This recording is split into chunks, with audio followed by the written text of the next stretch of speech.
தலைமையுரை மற்றும் சிறப்புரை. அஞ்சாமை ஈகை அறிவு ஊக்கம் இந்நான்கும் எஞ்சாமை வேந்தற்கு இயல்பு. அதாவது திண்மை, கொடை, அறிவு, ஊக்கமுடைமை, இந்த 4 குணங்களும் நீங்காது நிறைந்து நிற்றல் ஆட்சித் தலைவருக்கு இயல்பாக அமைய வேண்டியவை என்று வள்ளுவர் சொல்கிறார். இந்த 4 குணங்களும் இயல்பாக அமைந்த நம்முடைய துணை பேரதிபர் அவர்கள் அடுத்து சிறப்புரையாற்ற வருகை உள்ளார். அவர் தமிழ்ச்சங்கத்தின் புரவலராகவும் உள்ளார். அடுத்து பேச வருமாறு, தலைமுறை மற்றும் சிறப்புரையாற்ற வருமாறு மேன்மைமிகு திரு விஸ்வநாதன் IAS அவர்களை அன்புடன் அழைக்கிறோம். அன்பார்ந்த காலை வணக்கங்கள். இன்று நடைபெறும் மொழித்திறன் விருது வழங்கும் விழாவில் வீட்டிற்கும் போக்குவரத்து மேலாளர் திரு கிருபானந்தசாமி அவர்களே, சென்னை துறைமுகத்தின் செயலாளர் திரு இந்திரனில் ஹஸ்ரா அவர்களே, சென்னை துறைமுக தமிழ் சங்கத்தின் தலைவர் திரு நடராஜன் அவர்களே மற்றும் உடன் பணிபுரியும் சகாக்களே, மாணவ செல்வங்களே, கல் தோன்றி மண் தோன்றா காலத்தே முன் தோன்றிய மூத்தக்குடி தமிழ், அதனை சிறப்பு பெற இவ்விழாவினை செய்து கொண்டிருக்கும் தமிழ்ச்சங்கத்திற்கு சிறப்பான வாழ்த்துக்கள்.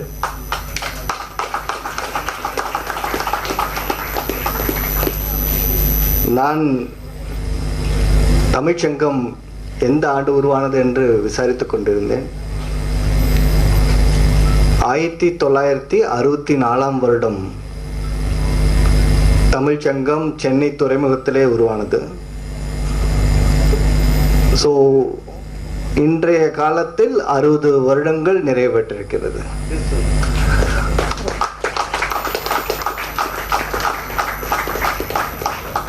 தமிழில் இப்போ 60 வருஷம் கம்ப்ளீட் ஆச்சுன்னா இங்கிலீஷில் டைமண்ட் ஜூப்ளின்னு சொல்லுவோம். சிமிலர்லி இப்போ 60 வருஷங்கள் தமிழ்ச்சங்கம் கடந்து இருக்கிறது என்றால் இது அவர்களின் வைர விழா.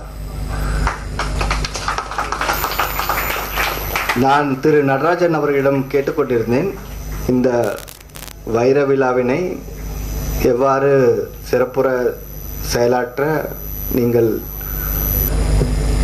யோசித்துக் கொண்டிருக்கின்றீர்கள், ஆலோசனை செய்து கொண்டிருக்கிறீர்கள் என்று கேட்டேன். அவர் கூறினார், 2025 வருடம் ஜனவரி மாதத்திலிருந்து வைர விழாவை சிறப்புற நடத்த அனைத்து ஊழியர்கள் மற்றும் நமது குழந்தை மாணாக்கர்களுடன் சேர்ந்து கொண்டு விமர்சையாக செயல்படுத்த வேண்டும் என்று அவர் சொன்னார். மிக்க மகிழ்ச்சியாக இருந்தது.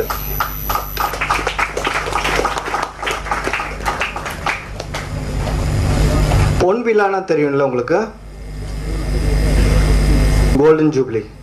எத்தனை வருஷம் முடிச்சா பொன் விழா கொண்டாடுவோம்? 50. ஸோ அது மாதிரி 60 வருஷங்கிறது ஒரு பெரிய ஒரு இம்பார்ட்டன்ட். ஏன்னா 60 வருஷத்தில் முதல்ல ஒரு மனிதருடைய லைஃப் ஸ்பேனே 60 இயர்ஸ் தான் இருக்கும். அப்போ அந்த 60 இயர்ஸ் அவங்க கிராஸ் பண்ணிட்டாங்க அப்படின்னா அது ஒரு அச்சீவ்மெண்ட். ஸோ நிறைய இப்போ நம்ம அந்த காலத்தில் இருந்திருந்தோம்னா நம்மளுடைய வாழ்க்கை 60 வருஷம், 60 வயசுனா அந்த 60 வயசில் நம்ம அந்த ஒரு லட்சியத்தை அடைஞ்சிட்டதை it's really important occasion. So கண்டிப்பாக இந்த ஒரு விழாவை சிறப்புற நீங்கள் செயல்படுத்த வேண்டும். தமிழுக்கு நிறைய சிறப்புகள் இருக்குது. நமது கிருபானந்த சுவாமி சொல்லும்போது சொன்னார், வெறும் தொன்மையான நம்மளுடைய மொழி தொன்மையான மொழி என்று, கிளாசிக்கல் லாங்குவேஜ்னு 2004 கூடி அறிவிச்சிருக்காங்க.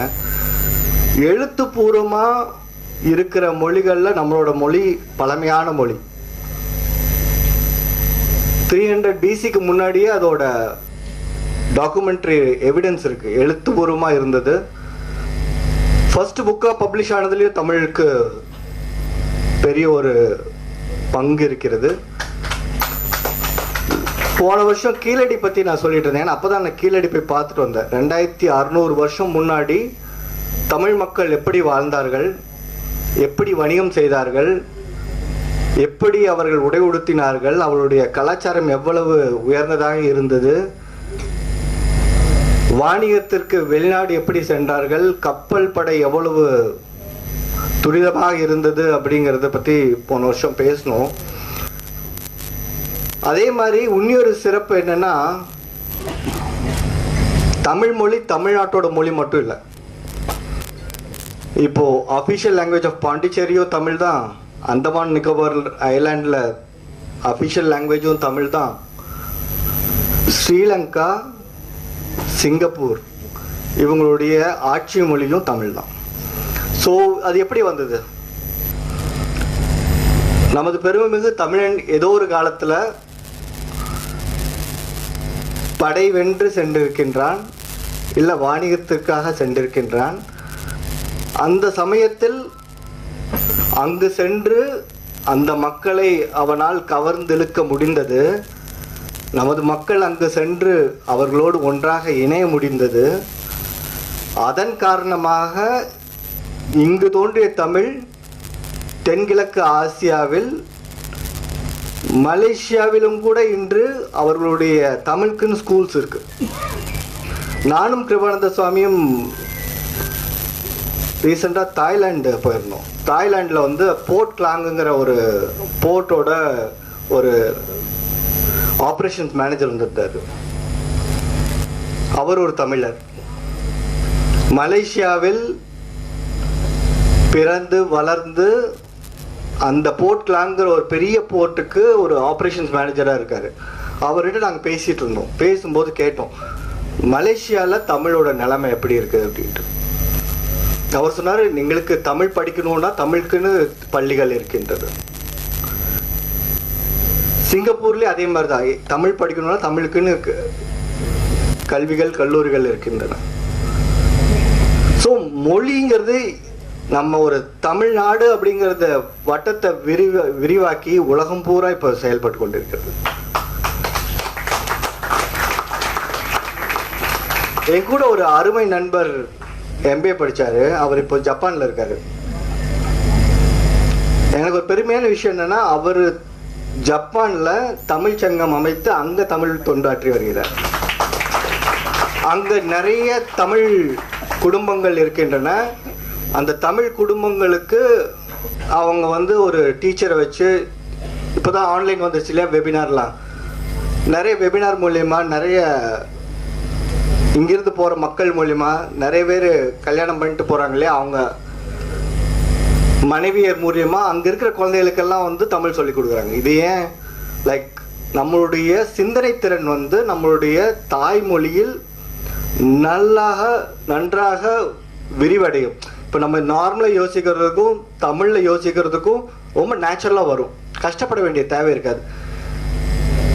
எப்படி இருக்கிறது, எப்படி செயல்படுகிறது, எப்படி மாற்றம் உருவாக்கினால் எந்தெந்த மாற்றங்கள் உருவாகுங்கிற அந்த ஒரு கெமிக்கல் ரியாக்ஷன் மாதிரி நீங்கள் அதை புரிஞ்சுக்கிட்டீங்கன்னா உங்களுக்கு வந்து வாழ்க்கையின் நடைமுறைகள் எளிதாக நடக்கும்.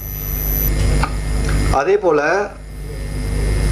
நிறைய விஷயங்களில் வந்து நம்மளுடைய ஏன் வரலாறு இம்பார்ட்டன்ட்னா, நம்ம அந்த காலத்தில் மன்னராட்சி முறையெல்லாம் கேள்விப்பட்டிருப்பீங்க.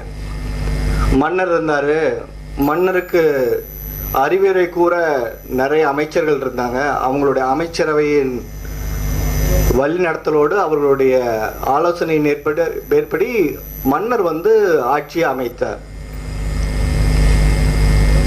அந்த மன்னராட்சி அப்படியே வலிவுதான். மன்னராட்சியில் என்ன ஆச்சுன்னா, மன்னருக்கு அவரோட பையன் தான் அடுத்த மன்னர், அதுக்கு அவங்க ஜென்ரேஷன் அப்படின்னு சொல்லி ஒரு குடும்பமே வந்துட்டு இருந்தது. போக மக்களால் தேர்ந்தெடுக்கப்பட வேண்டியவர் தான் நம்மை ஆட்சி செய்ய வேண்டும்ங்கிறது அப்படி மருவி வந்தது. ஸோ நம்ம வந்து ஏதோ ஒரு காலத்தில் மன்னராட்சி இருந்தது. மன்னராட்சி போக நம்மளுடைய ஆக்கத்திறன், நம்ம தான் நம்மளுடைய தலைவரை டிசைட் பண்ணணும்னு வரும்போது, இன்றைய காலகட்டத்தில் நம்ம ஒரு பிரதமரை, ஒரு முதலமைச்சரை நம்ம செலக்ட் பண்ணுறோம்.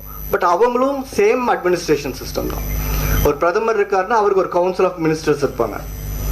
அந்த கவுன்சில் ஆஃப் மினிஸ்டர்ஸ் மூலியமா டிஸ்கஸ் பண்ணி நாட்டுக்கு எது தேவை அப்படிங்கிறத முன்வைத்து செயல்படுவாங்க. சிமிலர்லி முதலமைச்சர் தான். ஸோ நம்மளுடைய ஹிஸ்ட்ரி நம்மளுக்கு இம்பார்ட்டன்ட். ஏன்னா அதுலேருந்து தான் எல்லாமே மறி வருது. இப்போ எவல்யூஷன் பற்றி பேசுவோம் இல்லைங்களா, நம்முடைய பெற்றோர்களை விட நம்முடைய அறிவுத்திறன் மேம்பட்டு இருக்கிறது. ஏன்? ஜெனட்டிக்கலி நம்ம அப்பா அம்மாவோட ஜீன்ஸ்லேருந்து தான் வந்திருக்கோம். அந்த ஜீன்ஸு ஒரு நெக்ஸ்ட் ஸ்டேஜுக்கு போகும்போது நம்ம அவங்களோட ஒரு பெட்டராக இருக்கும். இப்போ அதுக்கு அடுத்தது பார்த்தீங்கன்னா நம்மளுடைய குழந்தைகள், அவங்க கண்டிப்பாக நம்மளோட அதிகமாக செயல்திறன் ஒரு சிந்தனை திறன் இருக்கவங்களாம் வருவாங்க. ஏன்னா அவங்க நம்ம ஜீன், நம்ம எவ்வளோ தூரம் அச்சீவ் பண்ணியிருக்கோமோ அதை தாண்டி ஒரு மேல்படி அவங்க வந்து அச்சீவ் பண்ணுவாங்க. இதுதான் எவல்யூஷன் சொல்லுவோம். அந்த எவல்யூஷன் நம்மளுடைய சிந்தனை திறன் நம்ம எப்படி வந்து மேம்பட்டு செயல்படுத்த முடியுங்கிறத வந்து கண்டிப்பாக தமிழ் மொழிக்கு ஒரு பெரும் பங்கு இருக்குது. ஏன்னா நம்ம சிந்தனைகள், நம்ம யோசிக்கிறோம், நம்ம மெமரிஸ் எல்லாமே பதியுது. இது வந்து அழியறதில்லை. நம்மளுக்கு ஞாபகம் வராமல் போகலாம், பட் அழியறதில்லை. இந்த ஜெனட்டிக் மெமரி வந்து அடுத்த ஜென்ரேஷன் போகும். ஸோ நம்ம எப்படி ராஜேந்திர சோழன் வந்து நம்மளால் கப்பற்படையை எடுத்துகிட்டு போய் சவுத் ஈஸ்ட் ஏஷியாவில் ஆண்டாரோ, அந்த ஜீன்ஸ் எல்லாம் எல்லாத்தோட மெமரியில் இருக்குது. உங்களுக்கு ஞாபகம் வரல, பட் ஆனால் அந்த ஜெனட்டிக்ஸ் இருக்குது.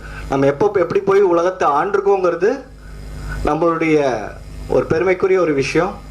அந்த பெருமையை நம்ம உணர்ந்துட்டோன்னா கண்டிப்பாக நம்மளுடைய சிறப்பு மென்மேலும் வரும்.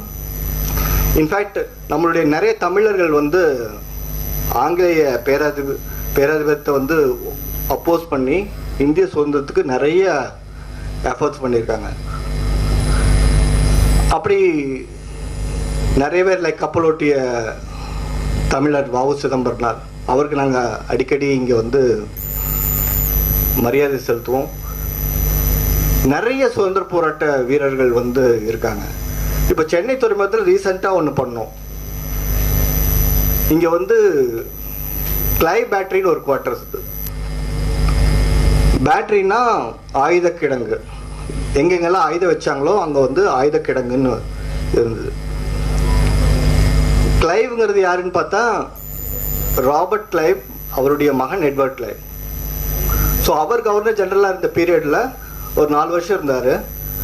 அந்த டைமில் வந்து கிளை பேட்டரி அப்படின்னு சொல்லி அந்த ஏரியாவுக்கு பேர் வந்தது. இப்போ அங்கே ஆயுத கிடங்கும் இல்லை, வேறு எந்த விதமான இதுவும் இல்லை. பட் இருந்தாலும் அந்த கிளை பேட்டரிங்கிற பேர் வந்துகிட்டே இருந்தது. அந்த சமயத்தில் இப்போ ரீசெண்டாக சென்னை துறைமுகம் ஒரு பெரிய ஒரு முடிவு எடுத்து அந்த கிளை பேட்டரிங்கிற குவார்ட்டர்ஸ் பேரை வந்து நம்முடைய எம்ப்ளாயி திரு ஸ்ரீனிவாச ராமானுஜன் அவரோட பேரில் மாற்றணும். உங்களுக்கு எத்தனை பேருக்கு தெரிஞ்சிருக்கும் கணித மேதை ஸ்ரீனிவாச ராமானுஜன் நம்மளுடைய எம்ப்ளாயி இருந்தாருங்கிறது எத்தனை பேருக்கு தெரியும்? கை தூக்குங்க பாருங்க. எல்லாம் எம்ப்ளாயிஸ்க்கு மட்டும் தெரியுது, ஏன்னா அவரோட சிலையை பார்த்துருப்பாங்கன்னு நினைக்கிறேன். ஸோ அவ்வளோ பெரிய கணித மேதை வந்து நமக்குள்ளார சென்னை துறைமுகத்தில் வேலை செஞ்சுட்டு இருந்தாருங்கிறது நம்மளுக்கு பெருமையான ஒரு விஷயம். அவருடைய பெயரின் நினைவாக நமது கிளை பேட்டரி குவார்ட்டர்ஸ் வந்து ராமானுஜம் குவார்ட்டர்ஸ்னு இப்போ மாற்றிருக்கோம். உண்மையிலே இந்த மாதிரி இதோட முக்கியத்துவம் என்னென்னா, நம்மளுடைய சிறப்புகளை நம்ம வந்து அறிஞ்சுக்கணும். நம்ம கூட இருந்த மென்மேலும் செயலமைத்த நிறைய பேரை நம்ம சிறப்புற யோசிச்சிட்டோன்னா கண்டிப்பாக நம்மளுடைய முன்னேற்றம் கண்டிப்பாக அமையும். இந்த தமிழ் சங்கத்துக்கு என்னுடைய மனமார்ந்த வாழ்த்துக்கள். நிறைய பேர் இங்கே வந்து பேசிட்டு போயிருக்காங்க, உங்களுக்கு தெரிஞ்சிருக்குமான்னு தெரில. கவிஞர் கண்ணதாசன் வந்து தமிழ் சங்கத்தில் பேசியிருக்காராமா.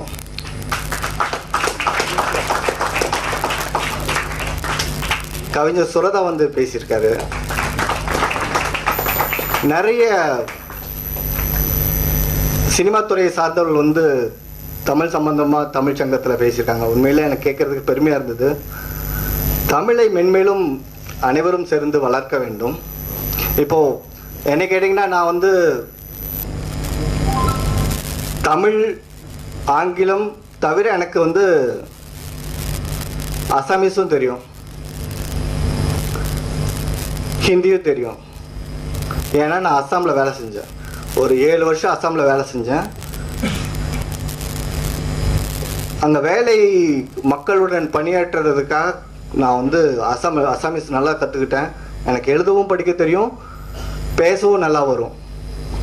ஸோ மக்களோட மக்களாக நீங்கள் வந்து எந்த ஏரியாவில் வந்து இருக்கீங்களோ அவங்களுடைய நீங்கள் வந்து இன்ட்ராக்ஷன் நிறைய எப்படி வச்சுக்கணுன்னா கண்டிப்பாக அந்த மொழி இம்பார்ட்டன்ட். லைக் கிருபானந்த சுவாமி பேசும்போது சொன்னார், எல்லா மொழியும் சிறந்தது, அந்தந்த மொழிக்காரர்களுடன் நீங்கள் வேலை சம்மந்தமாக இல்லை மற்ற அவங்க கூட இருக்கிறதுக்காக நீங்கள் கற்றுக்கணுன்னா கண்டிப்பாக அந்த மொழி தேவை தான். ஃப்ரான்ஸ் போனீங்கன்னா ஃப்ரெஞ்சு கற்றுக்கணும், ஜெர்மனி போனீங்கன்னா ஜெர்மன் கற்றுக்கணும். வேலை காரணமாக என்ன தேவையாக இருந்தாலும் அந்த ஒரு பரந்த மனப்பான்பு உங்களுக்கு கண்டிப்பாக இருக்கணும். ஏன்னா நான் அசாமுக்கு அப்புறம் மத்திய பிரதேஷில் போய் வேலை செஞ்சேன். ஒரு 8 வருஷம் மத்திய பிரதேஷில் இருந்தேன். அங்கே இருக்கும்போது நான் மத்திய பிரதேஷ் ஹிந்தியும் கற்றுக்கிட்டேன். ஹிந்தி வந்து எனக்கு நல்லா எழுதவும் தெரியும், படிக்கவும் தெரியும். அங்கே இருக்க மக்கள் கூட சரளமாக பேச முடியும், அவங்களோட எண்ணங்களை புரிஞ்சுக்க முடியும், அந்த புரிஞ்ச அவங்களோட தேவைகளுக்கு ஏற்ற மாதிரி சொல்யூஷன் கொடுக்க முடியும். ஸோ தேவைக்கேற்ற மொழிகளை கண்டிப்பாக நீங்கள் அறிந்து கொள் வெறும் அவசியம். அதே போல் தாய்மொழி தமிழையும் நீங்கள் உயிராக வைத்துக்கொள்ள வேண்டும். மொழி இணைக்கும், ஒற்றுமை உருவாக்கும். ஒற்றுமை இருந்தால் செருமை பெற்று வாழ்வாங்கு வாழலாம். தமிழுக்கு பெருமை சேர்த்த அனைவருக்கும் நன்றி பாராட்டி விடைபெறுகிறேன். நன்றி, வணக்கம்.